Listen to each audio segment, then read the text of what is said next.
everyone, it's Jack from Cultaholic.com, and you know what time of week it is. It's my favourite time of the week. It's Friday.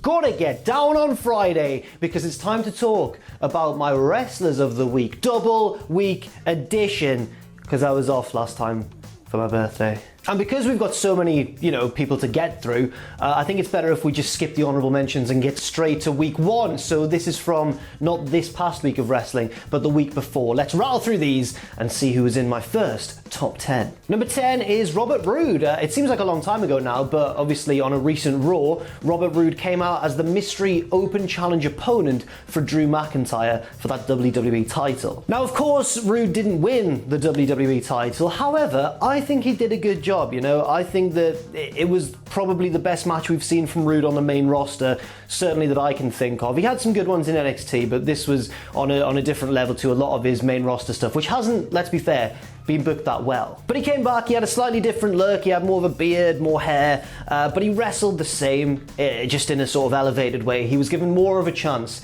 to show us all what he can really do inside the ring. Very technical, of course, very experienced, he knows what he's doing. And of course he didn't win, but I feel like it was worthy of a point on Wrestlers of the Week. Drew doesn't get any points, because despite also taking part in this match, which was pretty good, he also took part in that ambulance match against Orton, which I feel didn't make him look like the strongest champion, because of course he had help from like 3 different guys. Moving on now to number 9, CMLL recently had their biggest show of the year, and we're talking about the loser of the best match on the show, Soberano Jr. He was challenging for the World Welterweight Championship in CMLL, and despite not winning the belt or the match, it was still a very, very good performance. It didn't have the usual 2 out of 3 falls rules for this sort of match. It was just 1 fall to a finish. It lasted about 25 minutes, and the pace didn't really slow down. This was quite a sprint, even though it was a pretty long match. Very good stuff from Soberano Jr. Sam Driver's a bit of a fan of CMLL. He's told me about him before. He said, keep your eye on Soberano Jr. He said he wrestles like water, which is very high praise. I think he means he's really smooth in the ring, and this match was certainly evidence of that. Number 8, of course, the G1 has been rolling on.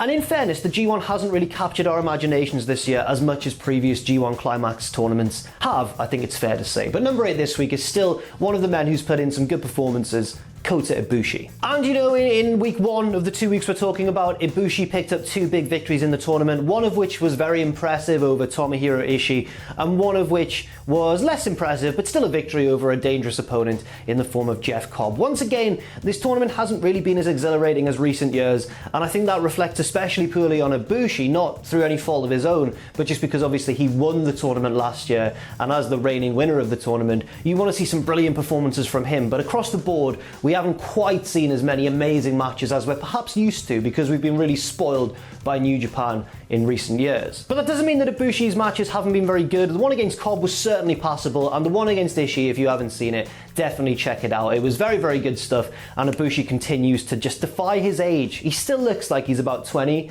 and like he's just jacked beyond all belief, and wrestles really, really well, of course, and very intensely. But he's actually well into his 30s now. It beggars the mind. Number 7, obviously a controversial one, given things that were said during the speaking out movement. It's Will Ospreay, of course, still very much a part of the New Japan setup, still competing in the G1 Climax, and we do have to take his matches into account. He had 2 very good matches in the first week that we're talking about on this video.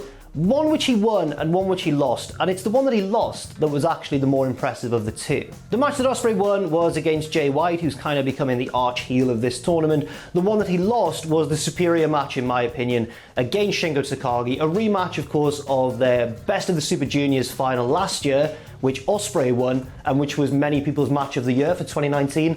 This rematch went in the other direction, wasn't quite as good as that first one, but it was still quite a compelling contest. Number 6 is the winner of that match I was talking about in CMLL earlier on, and still the World Welterweight Champion in CMLL, and his name is Titan. Titan is a man who, he's revamped his look a little bit recently. He's changed his mask design. He now looks a bit like Shark Boy, which is wonderful to see. I'm sure that's a loving tribute to Shark Boy. But he's still as crisp as ever in the ring. For a long time now, Titan, for about 3 years, maybe longer, he has really been a big standout of a very packed CMLL roster. He's never really been towards the very top of the card, but he's one of the standouts of the mid-card or the upper mid-card. And again, is somebody that Sam Driver recommended to me a long time ago now. So I've been keeping my eye on Titan, and often he can be counted upon by CMLL to deliver their best match of the night. And because he did deliver their best match of the night on their anniversary show, which is traditionally CMLL's biggest show of the calendar year, and because he retained his title as well in a great match against Soberano Jr., I have to give Titan quite a lot of points here. So congratulations, Titan. You're a very good wrestler indeed. Number 5, we are now going back to Night of Champions, which seems a long time ago now, but it still falls within the parameters of week 1 of the 2 weeks we're talking about here. And we're going to talk about the man who failed to capture the Universal Championship, but a man who really elevated his stock in the eyes of many, in the eyes of just about everyone, I think it's fair to say. And his name is Jey Uso. If you've been watching SmackDown, you'll know the story already with Jey Uso. He managed to get himself a title shot against his cousin Roman Reigns, who's been acting a bit weird recently, hasn't he, since he's fallen in with new friend Paul Heyman. Jey Uso was so naive in the build-up. He was like, yeah, we're going to tear the house down, Uso, and we're going to have a great time. Thank you for getting me this title shot against you. Can't wait to bring it. May the best man win, sort of thing. And obviously every time he turned his back, Roman would just be like, okay, mate. But on the go-home SmackDown, before Night of Champions itself, Jey Uso cut one hell of a promo, the promo of his career, where he tore into Roman Reigns and basically said, look, you might think you're destined for greatness and everything. I'm also doing this for myself and my family. Do not overlook me. It was a brilliant promo, and his inclusion on this list is as much about the promo, or almost as much about the promo, as it was the match itself. But of course, we have to talk about the match because it was brilliant. Really good stuff. Jey Uso's little hope spots here and there were fantastic because it just gave you little glimmers of hope. But of course, he was very much outmatched by the bigger, stronger, and you know, better competitor in the form of Roman Reigns. So that brings us nicely on to number 4, Roman Reigns, who has been phenomenal since he's turned heel. Absolutely fantastic. Roman has really been the highlight of SmackDown these past few weeks, especially that match against Jey Uso. The ending was like, I'm surprised it closed the pay-per-view because I thought they'd want to send everyone, well, not everyone home happy, but I thought they'd want to end the show on a happy note. But instead, they went for the bold step of ending the show with a bit of a crushing heel victory, a merciless one.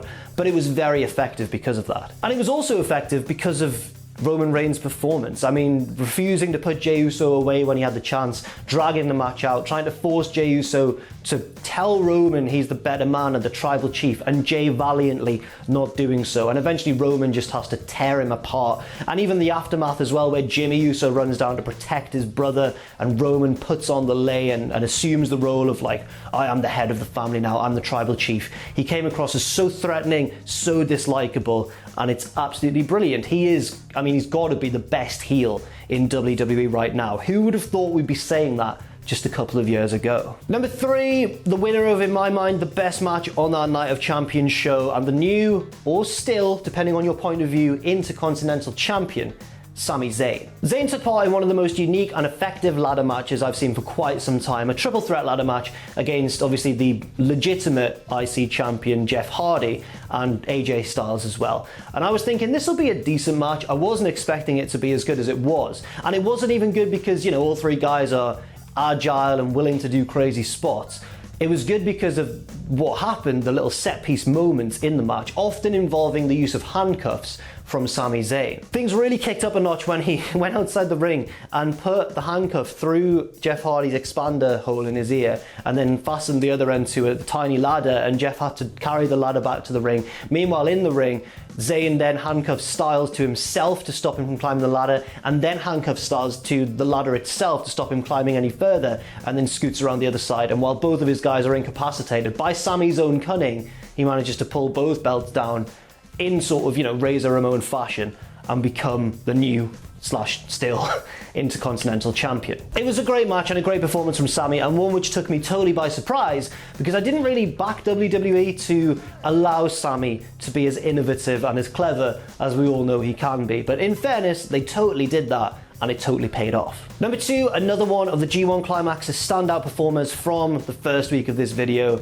I've already mentioned him briefly actually, it's Tomohiro Ishii. Ishii's been one of the most consistent men in the G1 Climax, and that's often the role he fulfills as well. You rarely see a lackluster match from Ishii when it's time to do the G1 Climax, when tournament season rolls around. And he proved it with 2 great matches in the space of 1 week. One against Kota Ibushi, which he lost, and then, in many people's minds, an even better match, a victory over Shingo Takagi. Ishii continues to be quite ageless. The way he wrestles obviously isn't a particularly young man's style, so I guess he can keep doing this for a while as long as his body holds up on him. He does have little bursts of energy, but a lot of the time it's all about his toughness, his resilience, and the way that he batters his opponents. And also the way he gets battered off them as well. His resilience is top notch, and when he comes through with a victory that you maybe don't expect, like the one against Shingo, who I expected to win that match, it's all the more enthralling because of it. So congratulations to Ishii, big week for him. But number 1, and my wrestler of the week, my first of 2 wrestlers of the past 2 weeks,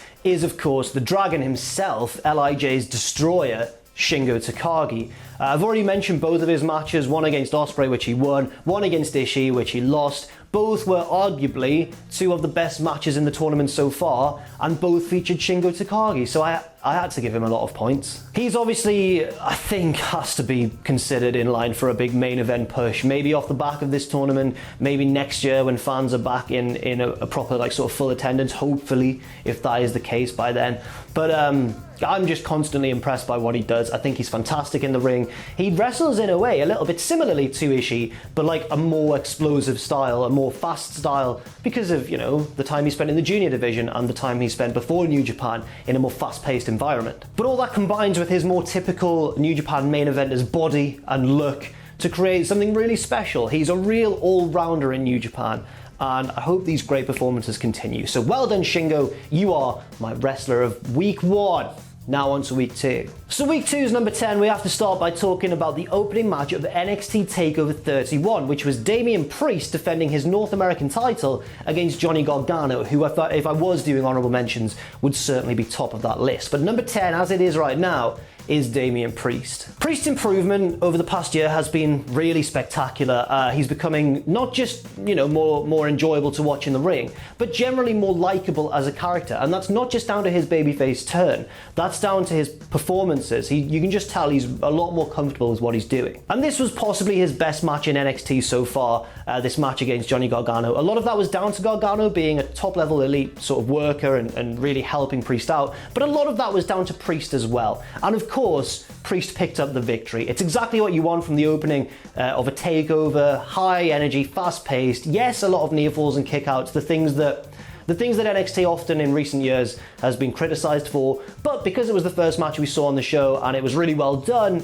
I think we can forgive it here. Well done, Damien Priest, 1 point for you, and an excellent title retention. Number 9 of week 2 is the man himself, and I apologize for the old picture. He's not got any social media as far as I can tell, so I've had to use his wiki one, his free to use one.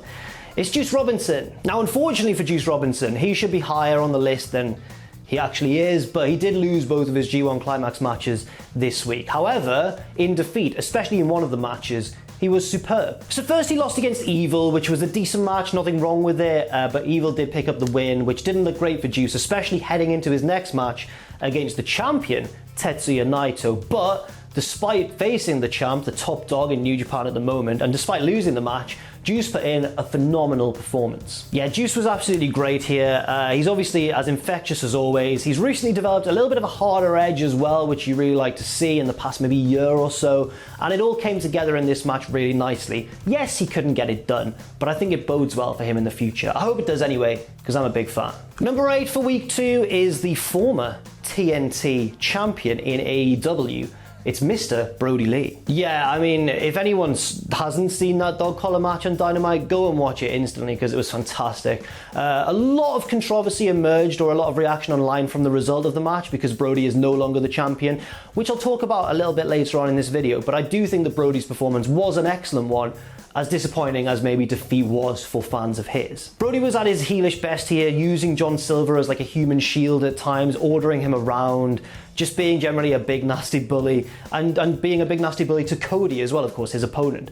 Throwing him round, using the chain to batter him and bloody him, getting bloodied himself as well, and basically playing that heel role to near perfection. But obviously he did lose the match. He looked strong in defeat. He went through a table and kicked out of that. He kicked out of the crossroads at 1, but a lot of people think this might make him look a bit weak. I disagree. I think that the manner in which he originally won the title with that big squash over Cody made him look really strong. He didn't get squashed to lose the title. He really put up a massive fight. But it is, I will admit, it is going to be very crucial what AEW have Brodie do next. Tetsuya Naito is next up. Of course, still the IWGP Heavyweight and IC Champion, which has been put on the back burner a little while because, of course, it's the G1 Classic time. But he had 2 very good matches this week. The first against Yoshihashi, which was decent, which was a good match. He won that one, and he won the second one as well, the match that I've just talked about against Juice. It's not been a brilliant year for Naito, has it? It started off really well with that big win at Wrestle Kingdom, that huge moment for him. Then that was ruined by Kenta, then he won the feud against Kenta, and then everything shut down. And it kind of ruined his proper big year of being the ace of New Japan. I wonder whether, and then of course he lost the belt to Evil and then won it back from Evil, or the belts I should say. What's next year going to bring for Naito, I wonder? Because are they going to keep the belt on him and give him his chance that he missed because of the pandemic? Or are they going to, not? Are they going to take the belt off him like they did midway through the year? It'll be interesting to see. Next up, let's head over to Stardom and talk about Julia, who I'm becoming a massive fan of, and she had a great match this week against Tam Nakano, one of her bitter rivals. Julia was defending her Wonder of Stardom title, which is kind of the IC belt. It's the secondary title in Stardom, one which often points the way to future stardom for whoever holds it. And I feel like Julia is a prime example of this. And this match is evidence of that. Possibly her best match in Stardom, and just a brilliant, definitely the best match on this show. A show which was headlined by a Mayu Iwatani title defense, which wasn't too shabby at all either, but that shows you how good Julia's performance here was. The match had a bit of everything between 2 opponents who really detest each other. Strikes, submissions, brutal ones from Julia especially, a near fall, a kick out at 1, all the kind of things that make a dramatic Japanese style wrestling match as dramatic as it is. And Julia carried this off flawlessly. I'm loving that her title reign has continued. Can't wait to see more of her, but I think this is only just the beginning. I think she's got a lot more to come in her future. Now to number 5 this week, and tournament season just continues in Japan as we head to All Japan now for the final of the Champions Carnival tournament, which was lost by this man, Kento Miyahara. Now it's interesting always when an ace of a company gets to a final of their big tournament and then loses. It bodes really well for the other guy, but it also shows what the ace can do. And Kento here helped construct probably All Japan's match of the year so far. Kento, who by the way, that's the most normal picture of him I think I've ever seen in my life, was awesome in this match, of course. He's really good at constructing these epic matches. I was about to say, if he was in New Japan exposed to more Western fans, we'd perhaps see more of what makes him so special, but I wonder if he'd get lost in the shuffle a bit in New Japan. I don't think he would. I think he'd still stand out because he's so smooth and so talented in the ring. But in this match, of course, he spent a lot of it bumping around like a pinball for the much larger man, and generally putting up a very brave performance, but also an unsuccessful one. I think the story of this match, however, isn't so much his loss, but the epic nature of the match. I guess part of the story is his loss too, because he wanted to go for 2 consecutive Champions Carnival wins and came up short. Will this lead to an Okada-like breakdown? Is he going to dye his hair and come up with balloons and start losing matches more regularly? I don't know. I'm very interested to see what he's going to do in bouncing back from this defeat, and if he can bounce back from this defeat. So it's good booking from All Japan, and I'm excited to see what happens. Number 4 this week, the loser of the NXT TakeOver 31 main event, and a man I desperately wanted to win that match, but he didn't. Kyle O'Reilly. It was so refreshing to see O'Reilly as, I don't know, I was about to say a total babyface. I don't know if he is, but I certainly treated him like one. I wanted him to win this match so much, and his performance demonstrated why he really could be NXT champion, and it wouldn't even be weird. Nobody would bat an eyelid. He would be a brilliant champion. Unfortunately, it wasn't to be. O'Reilly put on a clinic in this match though, both on offense and defensively as well, whether he was selling a submission or applying one or dominating his opponent with his insane technical ability and his jiu-jitsu on the mat, or whether he was, taking things a little bit more high risk. He's absolutely superb. I think Kyle O'Reilly is one of those wrestlers who I enjoy watching get beaten up as much as I watch him beat somebody up, because he's so good at selling and bumping. And yeah, I do a lot of selling as well, a lot of selling of the ribs and the midsection, which were worked over a lot in this match. I was holding on hope that he was going to maybe pull it out the bag, but if you watched it, you'll know that just wasn't meant to be. But hopefully in the future, I would love to see Kyle O'Reilly as NXT champion. Give us a rematch already. Number 3, Zeus. Not the king of the gods, not the, the ruler of Mount Olympus or anything, but actually the All Japan powerhouse and the winner of the Champions Carnival 2020. And just look at him, man. Oh my word. So when I was saying that Kento Miyahara spent a lot of the match bumping around like a pinball, that's the reason, that's the very reason why. I mean, look at the size of it. Anyway, not only is he a big powerhouse dude, he's also very good in the ring. Somebody who I think should have met more success in the past couple of years in All Japan Pro Wrestling, but somebody who I think maybe now will meet that success in the future, because this is a huge win for Zeus. Beating Kento Miyahara, the ace of the promotion, in the final of their big tournament. Another title reign surely has to follow for Zeus. Because, I mean, look, I can't believe this guy hasn't been a star already. I can't believe he hasn't been, I mean, he is a star to the All Japan audience, but I can't believe he's not been snapped up by WWE. I'm shocked. Maybe he doesn't want to, maybe he's very loyal to All Japan, and that's fair enough. But they surely must have scouted him. Surely. Number 2, so much adrenaline in his soul. Every thought out of control. Do it all to get them off their... It's Cody. Cody, the new TNT champion. And yes, I mentioned a lot of controversy from the response online about Cody winning the TNT title back after just returning to AEW after that little layoff. I don't think there's anything wrong with it. I feel like the title change just happened anyway because Cody had to go away, so he thought I might as well put Brodie Lee over in the biggest way possible, which he did. But coming back, I'm not annoyed about him winning the title back. I feel like every single match in this open challenge, which hopefully continues, was a compelling one, and I think this match as well was awesome, this dog collar match against Brodie. Cody, clearly, being a Rhodes, knows how to do a match involving a chain or a rope between two competitors, because I've seen Dustin have great matches like that, I've seen Dusty have great matches like that, and Cody as well. I've seen him already have a great match like that. It was a bull rope match against Jay Lethal at Supercard of Honor when I was in Orlando, so that was, well, it was actually in a place called Lakeland, I think, which wasn't the nicest town, but it was a great match anyway. I remember walking backstage and walking past Cody, who was heel in the match, wearing a shirt that had like "Lethal sucks eggs" or something, like some sort of old school 80s heelish thing to say. It was just brilliant. Cody obviously loves his wrestling history and demonstrated a lot of that in this match this week as well. And obviously after winning, he cut that promo, which kind of dampened my theory that he was going to turn heel soon.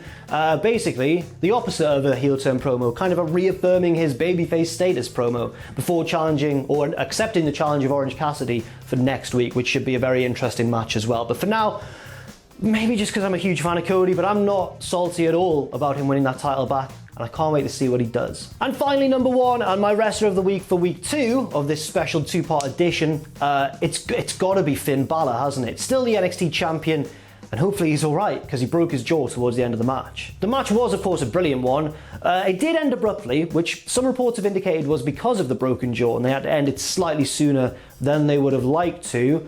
But at the same time, I think it worked still. That's because of the real vicious offense that Balor hammered O'Reilly's midsection with throughout the match. So then, the big coup de grace, even though the ending may have come across a little bit abrupt, I think it still worked because of course O'Reilly was spent, of course he was exhausted. Balor had spent a lot of the match outclassing him despite O'Reilly's bravery and resilience. If this is the way Balor's NXT title reign is going to go, then I'm almost not going to be too annoyed that O'Reilly didn't win this match. If these are the sort of matches that Balor's going to be able to put on and be allowed to put on, then I really don't have too many complaints at all, because even though he's kind of been mistreated for a lot of his WWE reign, the fact that he's back in NXT, the fact that he's putting on these big matches again, it's all very, very promising. And he remains, of course, one of the most skilled wrestlers, not just in WWE, but in the world. And it's often very easy to forget that. So congratulations, Finn Balor, you are my wrestler of the week. Now, let's talk about that league table. So as we can see, we have a new leader. It's Cody. He is atop the Wrestlers of the Week league table,